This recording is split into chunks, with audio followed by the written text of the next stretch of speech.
ओम शांति। आपका प्रश्न है, संडे की मुरली का वरदान समझना है। स्नेही बनने के गुह्य रहस्य को समझ सर्व को राजी करने वाले राजयुक्त योगयुक्त भव। उत्तर है, सर्वशक्तिवान शिव के स्नेही बनना है, और वो भी सदा के लिए। भगवान के स्नेही बनना, कई बार बाबा ने कहा मासी का घर नहीं है, लेकिन इम्पॉसिबल भी नहीं है। तो स्नेही बनने का अर्थ क्या है? हमारा प्रेम जब निस्वार्थ हो जाता है तो हम परमात्मा के सदा के लिए स्नेही बन जाते हैं। ये चक्र की रीति से अगर आप देखें तो हमारे नीचे के 3 चक्र वो स्थूल चीजों से, प्रकृति से जुड़ा है, और अनाहत चक्र जो हृदय से जुड़ा है वो बैलेंस चक्र है। जो ऊपर के 3 एनर्जी के चक्र और प्रकृति के 3 चक्र दोनों को बैलेंस करते हैं, और तब हमारे जीवन में स्थायी सुख होता है। तो ये प्रेम का चक्र बैलेंस करने के लिए ही पुरुषार्थ है।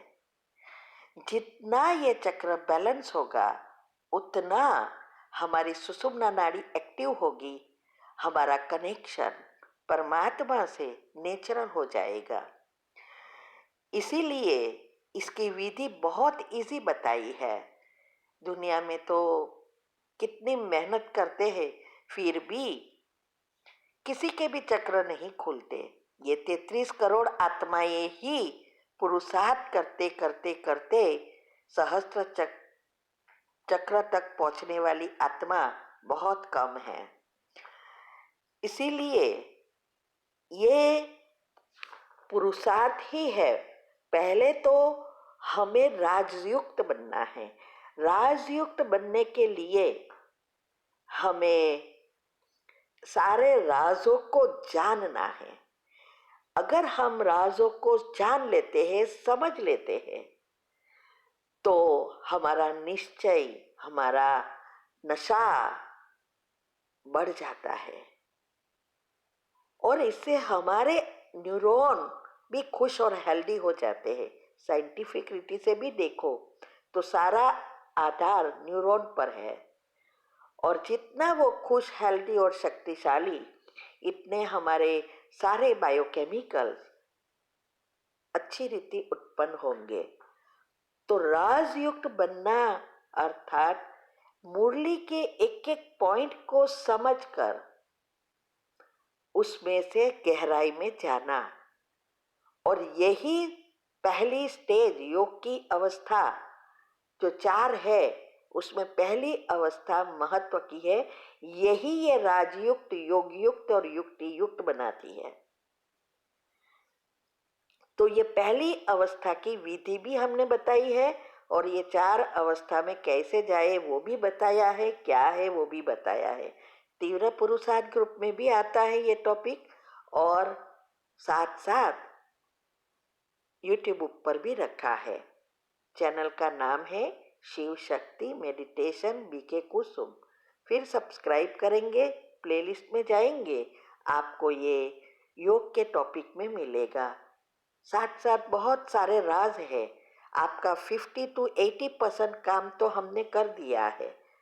बस उसको सुनकर, समझकर, प्रैक्टिकल धारण करना ये थोड़ा बाकी है।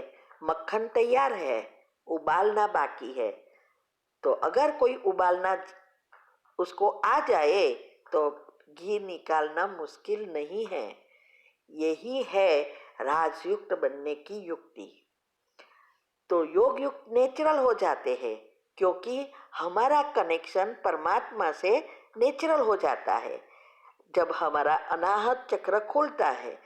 अनाहत चक्र को खोलना अर्थात हमारे जो भी नेगेटिव लेयर्स है और आत्मा ऊपर जो कट चढ़ी है वो कट निकलती जाएगी, नेगेटिव लेयर समाप्त होता जाएगा और हमारी जो आत्मा की बैटरी है वो नेचुरल कनेक्टेड हो जाएगी।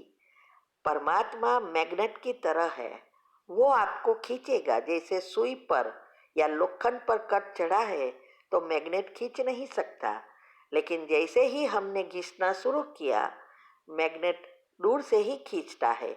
जितना क्लीन उतना दूर से खींचेगा। तो यहाँ भी यही है, परमात्मा की एनर्जी एक मैग्नेट की तरह है, वो तभी हमें दूर से खींचेगी जितना हमारे चक्र क्लियर होंगे, आत्मा में शक्ति बढ़ेगी, तब हमारी ये मैग्नेट हमें खींचता रहेगा। तो योग युक्त माना हमेशा हमें परमात्मा की याद रहे। अगले ही प्रश्न में हमने ये बात समझाई है, योग युक्त और युक्ति युक्त क्या है। तो इसके लिए बहुत अच्छा वरदान में बताया कि दिव्य गुणों, जो भी हमारी आत्मा के 7 गुण हैं, वही मुख्य सभी चीजों को चलाने वाला एक फाउंडेशन है। तो जैसे जैसे हम पहली स्टेज में पक्के होंगे, हमारे गुण नेचुरल होंगे, तो कुंडलिनी ऑटोमेटिक खुल जाएगी। और ये जितनी पहली स्टेज पक्की उतने दिव्य गुण ऊपर आएंगे, तो युक्ति युक्त हम बन जाएंगे। और जब हमारे गुण नेचुरल है तो हर एक आत्मा हमारे से खुश है। और जब ये कोई भी परिस्थिति आएगी तो भी हमें हिला नहीं सकेगी। नाराज कोई सामने वाला कब होता है? जब हम सामने रिएक्ट करते हैं या मन में चलाकर नेगेटिव वाइब्रेशंस क्रिएट करते हैं, तब सामने वाला नाराज होता है। लेकिन हमारा पॉजिटिव विचार सदा चलता है, गुण हमारे एक्टिव है, तो फुल स्टॉप इमीडिएटली लग जाएगा।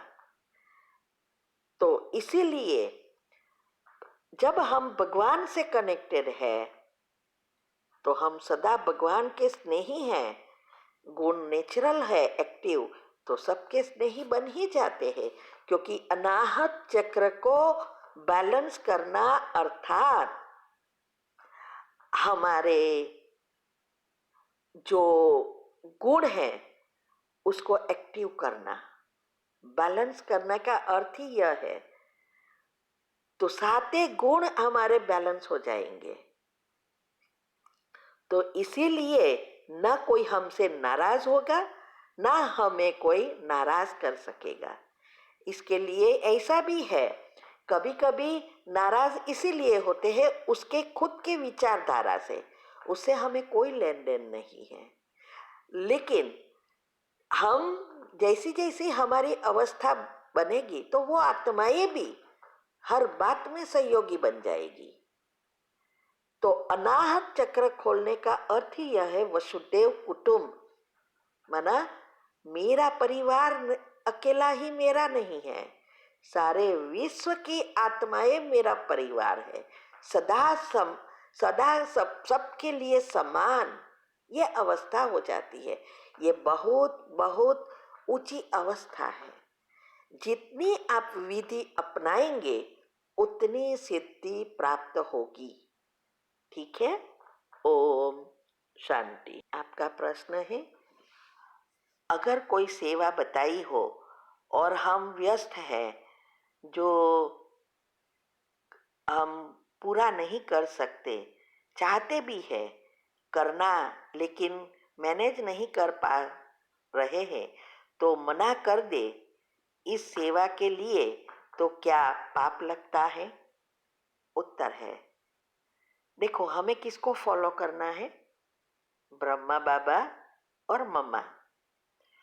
मम्मा ने कभी भी ना नहीं कही, युक्ति युक्त किया। अगर हमें नंबर 1 में आना है तो हमें एडजस्ट करना सीखना पड़ता है। ऐसा कोई बिजी नहीं है कि सेवा को मैनेज ना कर सके। ये हमारी जितनी दिनचर्या मनचर्या सेट होती जाएगी, नेचुरल हमारी सारी सुबह से लेकर रात तक की सेटिंग हो जाएगी। इतनी सेटिंग होते भी हम कोई भी बीच में काम आता है, जैसे कोई बीमार हुआ हॉस्पिटल ले जाना है, कोई की मृत्यु हुई बैठने में जाना है बैठना के लिए, या उसके अग्नि संस्कार में जाना है, किसी की शादी है तो जाना है, किसी की बाधा है तो जाना है, पार्टी है तो जाना है, बहुत कुछ जीवन में गृहस्थी में आता है। क्या हम वहां बहानाबाजी करते हैं? वहां सदा क्या कहते हैं कि हमें समाज में रहना है, अगर हम नहीं जाए तो लोग क्या करेंगे, अगर हम उसके घर नहीं जाए तो हमारे घर कौन आएगा। हाँ, समाज का डर है, परिवार का डर है, लेकिन भगवान का डर नहीं होता है हमें। ये भी हमारा एक परिवार है, अभी हमारा भगवान स्वयं माँ बाप बनकर आया है, तो हमें भी एडजस्ट करना आना चाहिए।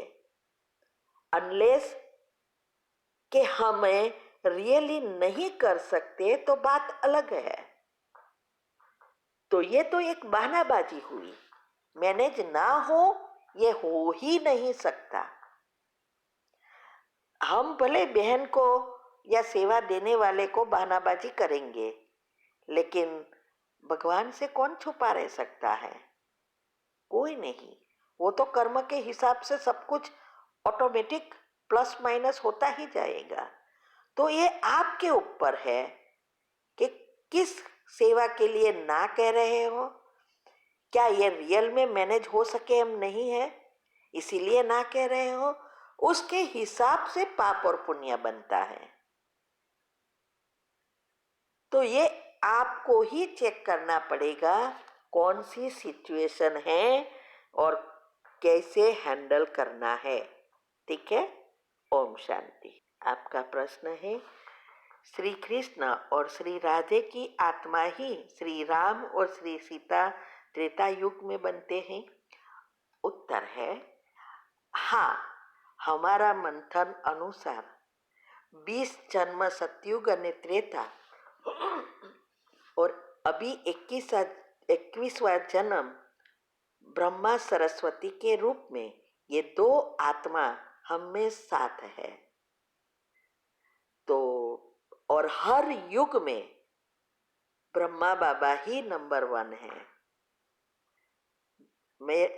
हमने जो भी बातें समझी उसका मंथन किया तो यही आता है, द्वापर से दोनों की आत्मा अलग होती है, अपने अपने कर्म के अनुसार पाठ बजाती है, फिर अंत में फिर से संगम युग पर आके मिलती है।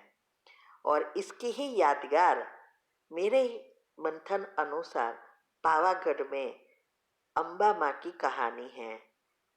तो वो कहानी जब हम छोटे थे वहाँ जाते थे, कहानी सुनाते थे, तो हम सोचते हैं कि क्यों ये देवी ने ऐसा किया जो सारी दुनिया में उथल पाथल हो गई और कितने मनुष्य मर गए होंगे, ऐसा ऐसे विचार आते थे। लेकिन अभी ज्ञान में आए फिर पता चला कि ये भी होना ही था। तो ये सब बातें हमारे मंथन से बहुत को राज है। आप YouTube पर ये राज सुन सकते हैं। ओम शांति।